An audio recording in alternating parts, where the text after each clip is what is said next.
Subscribe कीजिए हमारे channel को और बेल आइकॉन को दबाइए हमारी लेटेस्ट वीडियो सबसे पहले देखने के लिए। गुड मॉर्निंग स्टूडेंट, मैं Jagdish Gaur, LBS college Harda. LBS college के यूट्यूब चैनल पर आपका स्वागत है। आज हम कंसाइनमेंट अकाउंट के अंतर्गत एक क्वेश्चन ले रहे हैं, एक प्रश्न ले रहे हैं। उसके माध्यम से स्टॉक विथ एजेंट और एबनॉर्मल लॉस का कैलकुलेशन हम सीखेंगे।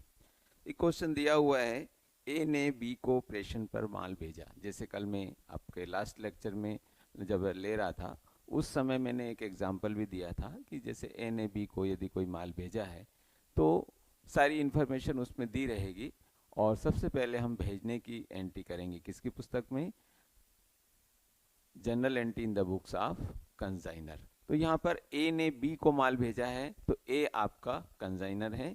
यहाँ हम लेजर प्रिपेयर कर रहे हैं, लेजर बना रहे हैं किसकी पुस्तक में, कंसाइनर की बुक में। और कौन सा अकाउंट बना रहे हैं हम, कंसाइनमेंट अकाउंट बना रहे हैं, प्रेषण खाता बना रहे हैं। ठीक है, तो सबसे पहले प्रेषण खाते में माल भेजने की एंट्री होती है। पहली लाइन में ही लिखा हुआ है, ए ने बी को माल भेजा। मान लीजिए कि हम ए हैं और हम बी को माल भेज रहे हैं। तो किस पर भेज रहे हैं, एक्चुअल में उसको बेचा नहीं है, माल बेचने के लिए भेजा जा रहा है। और किसके अंतर्गत, कंसाइनमेंट के अंतर्गत। तो हम कंसाइनमेंट अकाउंट को यहाँ डेबिट करेंगे, ना कि बी को डेबिट करेंगे। तो consignment account debit to goods sent on consignment account. माल भेजने की हमेशा यही जनरल प्रविष्टि होगी। और जब हम कंसाइनमेंट अकाउंट में लिखेंगे, इसकी पोस्टिंग करेंगे, तब यहाँ पर आएगा कंसाइनमेंट अकाउंट के डेबिट में लिखेंगे to goods sent on consignment account. ठीक है, यहाँ पर लिखा हुआ है। अब कितने का माल भेजा है ये मैं आपको आगे पढ़ करके सुना रहा हूँ। 8000 किलोग्राम तेल 12 रुपये प्रति किलोग्राम की दर से प्रेषण पर भेजा गया। स्पष्ट दिया हुआ है, 8000 क्वांटिटी दी है। आप चाहें तो यहाँ पर 8000 क्वांटिटी लिख सकते हैं और उसका रेट जो है 12 रुपीज़ है। कैलकुलेट करके हम उसका अमाउंट जो है यहाँ पर बाहर लिख देंगे। ठीक है, कैलकुलेशन इजी है। 8 × 12 और 3 0 लास्ट में आप लगा दीजिए, ज़्यादा आपको सोचने की आवश्यकता नहीं है। इसके बाद प्रेषक ने माल भेजने पर, जैसे लास्ट डे मैंने जनरल एंट्री और कंसाइनमेंट अकाउंट का प्रोफार्मा बता रहा था, एक्सप्लेन कर रहा था, तो मैंने कहा था कि जब प्रेषक माल भेजता है तो उस समय उसको खर्च भी करना पड़ता है, माल भेजने पर खर्च। तो सेकंड लाइन में हमेशा आपको लिखा हुआ मिलेगा कि प्रेषक ने माल भेजने में 4500 रुपये खर्च किए। हमेशा से आशा ये कि राशि चेंज हो जाएगी, कोई नाम चेंज हो जाएंगे। कुल मिलाकर के जब भी प्रेषण पर माल भेजा जाएगा तो प्रेषक द्वारा खर्च किए ही जाएंगे। या तो जो अमाउंट दिया रहेगा, कॉस्ट प्राइस या इनवॉइस प्राइस दी रहेगी, उसमें खर्च की राशि शामिल होगी तो उसमें भी हमें सूचित किया जाएगा। यहाँ पर खर्च अलग से दर्शाए गए हैं तो हम खर्च की एंट्री करेंगे। खर्च हमेशा डेबिट होते हैं। अब ये खर्च किसका है, तो ये प्रेषण का खर्च है, कंसाइनमेंट का एक्सपेंसेस है, तो हम कंसाइनमेंट अकाउंट को डेबिट करेंगे। अब आप कहेंगे कि सर यहाँ पर नियम जो है लागू नहीं हो रहा है, तो नियम लागू हो रहा है। कैसे लागू हो रहा है कि हम कोई स्पेसिफिक एक हमारा एक कंसाइनमेंट है, एक नाम है, उस पर खर्च कर रहे हैं तो हम फिर उसी का नाम लिखेंगे। ठीक है, तो यहाँ पर consignment account debit to cash, चूंकि कंसाइनर की बुक में हम कंसाइनर हैं, हम नगद पेमेंट करेंगे तो टू कैश अकाउंट लिखेंगे और उसका बाहर अमाउंट लिख देंगे 4500। कभी कभी ये एक्सपेंडिचर्स जितने भी खर्चे दिए रहते हैं उनके नाम दिए हों तो आप 1 बाय 1 यहाँ पर नाम लिखते जाइए तो और ज़्यादा क्लियर रहेगा आपको। इसके बाद बी के विक्रय व्यय कुल 2800 रुपये है। तुरंत उसने यहाँ पर कह दिया, मैंने आपको लास्ट डे बताया था प्रेषण खाता जब समझा रहा था कि प्रेषणी जो है माल छुड़ाएगा, अपने गोडाउन तक ले जाएगा, कुछ खर्च करेगा। हो सकता है यहाँ पर खर्च नहीं हुआ हो और केवल सीधे सीधे आपको बिक्री व्यय दिए हैं। किसके व्यय दिए हैं, ये किसने खर्च किए हैं, बी ने किए। बिक्री कौन करेगा, सेलिंग कौन कर रहा है, बी कर रहा है, तो ये बी के खर्च कहलाएंगे। किस पर कर रहे हैं, कंसाइनमेंट पर कर रहे हैं, तो कंसाइनमेंट अकाउंट को हम डेबिट करेंगे। और बी, चूंकि बी कर रहा है और हमारी ओर से एक्सपेंसेस व्ययों का भुगतान कर रहा है, तो वो खर्चा हमारा है ना कि उसका है, तो वो हमसे लेने वाला हो जाएगा, लेनदार हो जाएगा, तो हम उसको क्रेडिट करेंगे, किसको, बी को। ठीक है, तो consignment account debit to B, और इसका अमाउंट जो मैंने जैसे आपको बताया 2800, तो 2800 जो हम यहाँ पर अमाउंट लिख लेंगे। अब आगे बढ़ते हैं हम। रास्ते में 800 किलोग्राम तेल नष्ट हो गया और बीमा कंपनी से कुल 9000 रुपये वसूल हुए। बीमा कंपनी से वसूल हो गए हैं इंश्योरेंस क्लेम के, तो इंश्योरेंस कंपनी का नाम वसूल हो गए, तो हम यहाँ पर, मैंने चूंकि इंश्योरेंस कंपनी नाम लिखा है, हम यहाँ पर उसको क्या कर सकते हैं, कैश लिख सकते हैं, बाय कैश अकाउंट, कि मिल गए हैं, क्वेश्चन में दिया हुआ है मिल गए हैं, तो हम लिखेंगे, क्या लिखेंगे, बाय कैश अकाउंट। ठीक है, तो मैं चेंज कर रहा हूँ यहाँ पर, यदि एक्सेप्ट किया जाता क्लेम तो हम क्या लिखेंगे, बीमा कंपनी के नाम से ही लिखेंगे, लेकिन चूंकि अमाउंट मिल गई है, क्लेम अमाउंट, तो हम ऐसी दशा में जो अमाउंट मिला है उसको लिखेंगे 9000 रुपये।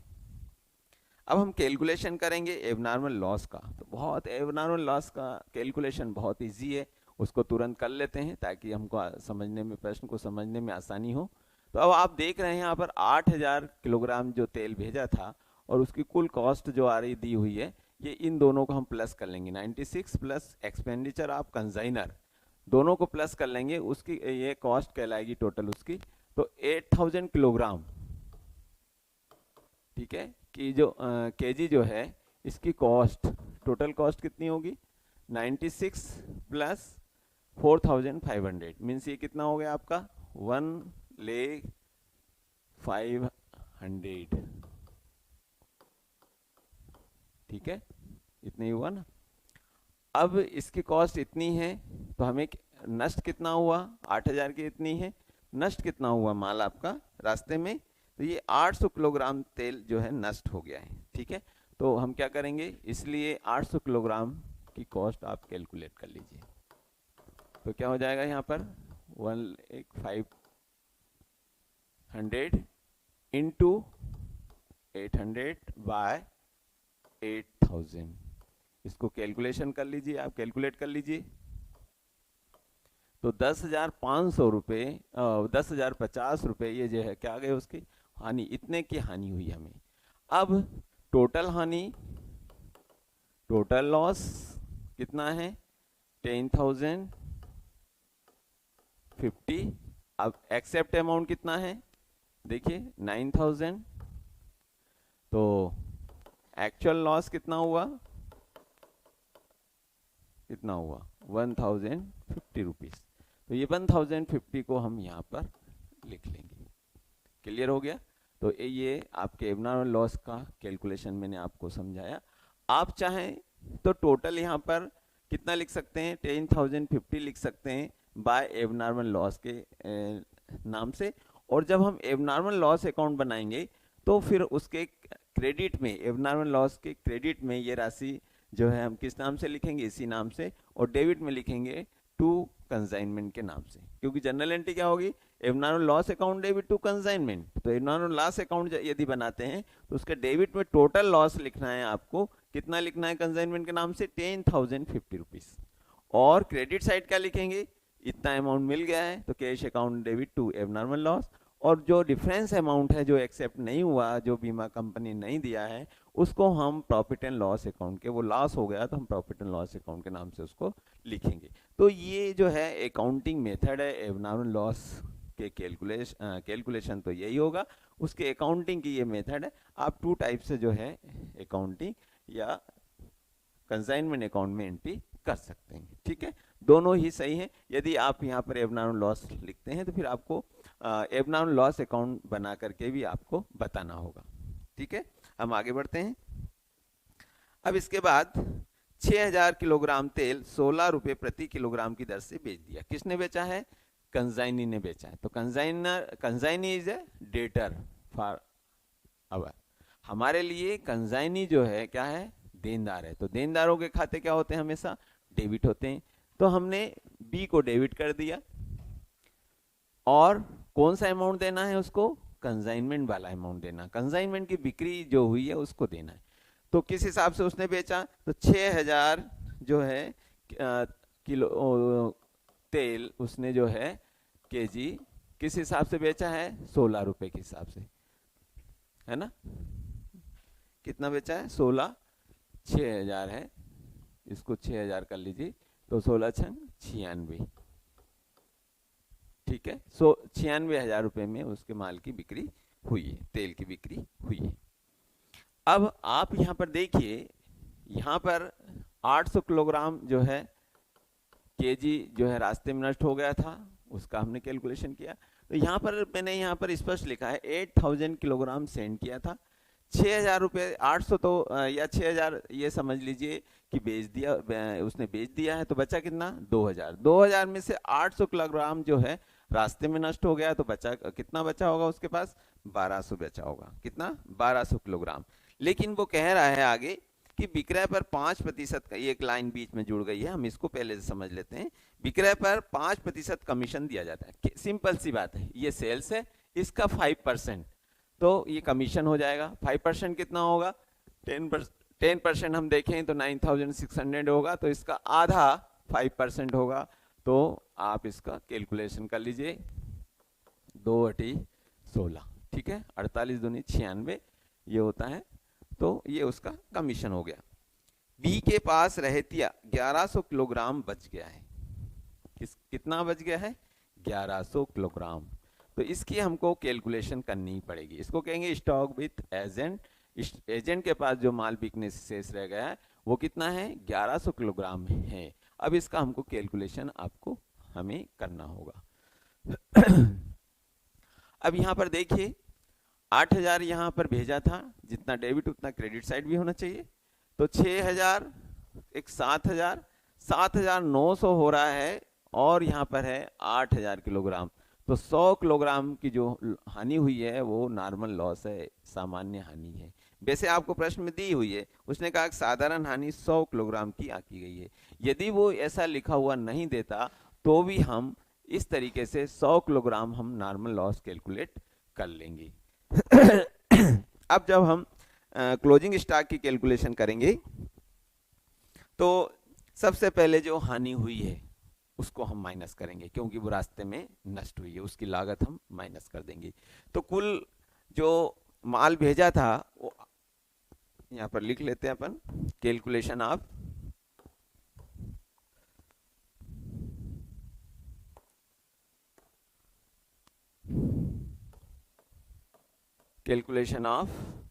स्टॉक विथ एजेंट, ठीक है। तो 800 किलोग्राम, 8000 किलोग्राम उसको तेल भेजा था, ऑयल सेंड किया था, जिसकी कॉस्ट कितनी है, देखिए यहाँ पर लिखी हुई है 1,0500 रुपीज। माइनस क्या करेंगे हम, 800 किलोग्राम जो रास्ते में नष्ट हो गया, लॉस जो हो गया है, उसकी कॉस्ट हम यहाँ से माइनस कर देंगे, और वो कितनी है, 10,050। ये माइनस करेंगे,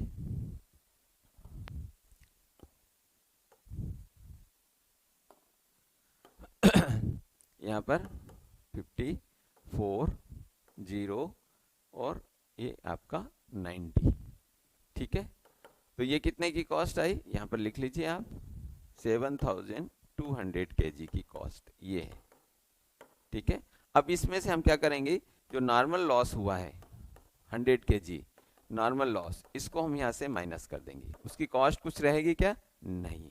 हम ये मानेंगे कि 100 किलोग्राम तेल उसको भेजा ही नहीं है, तो कितना भेजा, ये समझेंगे कि हमने 7,900 किलोग्राम ही उसको माल तेल बेचने के लिए भेजा था, तो अर्थात 7,100 kg, ठीक है, ये है। अब इसकी कॉस्ट कितनी है, 90,450। अब इसमें से बेच कितना दिया है उसको, उसने 6,000 किलोग्राम, है ना। 6,000 किलोग्राम की कॉस्ट आप जो है कैलकुलेट कर लीजिए, या फिर आप एक काम ये भी कर सकते हैं, इसको अपन चेंज कर लेते हैं, जगह की कमी की वजह से थोड़ा शॉर्ट में कर लेते हैं। तो ये देखा आपने इतने केजी की कॉस्ट जो है कितनी है, 90,450, इसलिए 1100 केजी की कॉस्ट कितनी होगी, तो 1100 इंटू 9450 बाय 7100, इस तरीके से हम इसको कैलकुलेशन कर लेंगे। ठीक है, तो ये इसका जो अमाउंट आएगा वो आएगा 14, यहाँ पर डायरेक्ट लिख रहा हूं मैं, 14,013 रुपीज, इतना आएगा ये अमाउंट। ठीक है, तो इस तरीके से हम ये कंसाइनमेंट स्टॉक की कैलकुलेशन करेंगे। अब सब कंप्लीट हो चुका है। अब प्रश्न में कोई ऐसी बात नहीं दी हुई है जिसको हमने नहीं लिखा हो या उसका कैलकुलेशन नहीं किया हो, सब कंप्लीट हो चुका है। ठीक है, टोटल लगा लीजिए। तो टोटल जो होगा आपका, ये होगा आपका टोटल 1,20,063।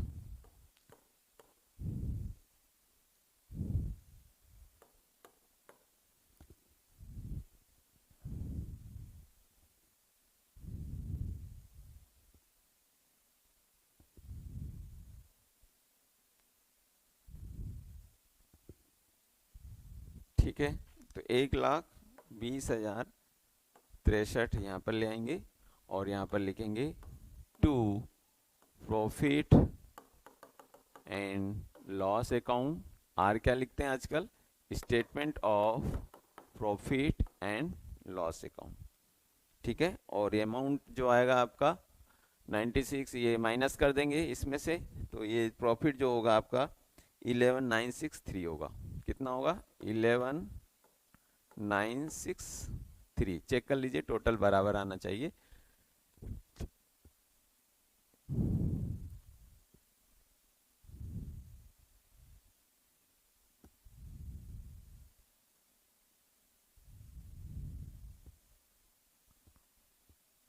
ठीक है, तो इस तरीके से ये कंसाइनमेंट अकाउंट मैंने आपको क्लियर किया।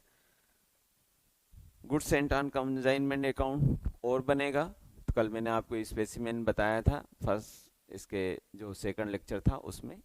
और साथ ही साथ अब यहाँ पर हमें कौन सा अकाउंट बना सकते हैं, एक बीज अकाउंट, कंसाइनी का अकाउंट भी बनेगा यहाँ पर। तो बी के डेबिट में हम 96,000 लिख देंगे, क्रेडिट में क्या लिखेंगे, उसका कमीशन लिखेंगे, और बाकी रिमेनिंग अमाउंट जो है बाय कैश के नाम से शो कर देंगे कि इतना अमाउंट वो सेंड कर देगा हमें। ठीक है, मीन्स ए को सेंड कर देगा। ठीक है, stock with stock on consignment account, ये भी आप बनाएंगे। तो इस तरीके से कंसाइनर की बुक में हम ये अकाउंट इसी के प्रकार से बनाएंगे। अब हमें हमेशा या इस बात को ध्यान में रखना है, एक प्रोसेस है कंसाइनमेंट पर माल बेचने की, कि कंसाइनर द्वारा कंसाइनी को माल भेजना, फिर उस पर खर्च करना, कंसाइनी द्वारा माल छुड़ाना, ट्रांसपोर्ट से अपने गोडाउन तक ले जाना, अग्रिम राशि यदि मांग की जाती है, प्रश्न में दी जाती तो भेजना, और उसके बाद माल की बिक्री करना, बिक्री के बाद कमीशन अपना काटना, चार्ज करना, और रिमेनिंग अमाउंट कंसाइनर को भेज देना। इसके बाद जो एक्स्ट्रा चीज़ें हमें देखनी है कि यदि एबनॉर्मल लॉस हुआ है तो उसका कैलकुलेशन करना है, स्टॉक बचा है, अनसोल्ड गुड्स है कंसाइनी के पास, तो उसकी कैलकुलेशन करना है, और तभी हम प्रश्न को कंसाइनमेंट अकाउंट पूरा कंप्लीट कर सकते हैं। तो इस तरीके से आज मैंने आपको नॉर्मल लॉस के साथ साथ एबनॉर्मल लॉस भी दी हो तो हम दोनों की कैलकुलेशन कैसे करेंगे, स्टॉक की कैलकुलेशन कैसे करेंगे, ये मैंने आज आपको इस लेक्चर में समझाया। नेक्स्ट टाइम हम देखेंगे कि कंसाइनी की पुस्तक में किस तरीके से अकाउंट तैयार किए जाते हैं, किस तरीके से बनाए जाते हैं, ताकि कंसाइनमेंट अकाउंट वाला चैप्टर हमारा पूरा हो सके। Okay, thank you.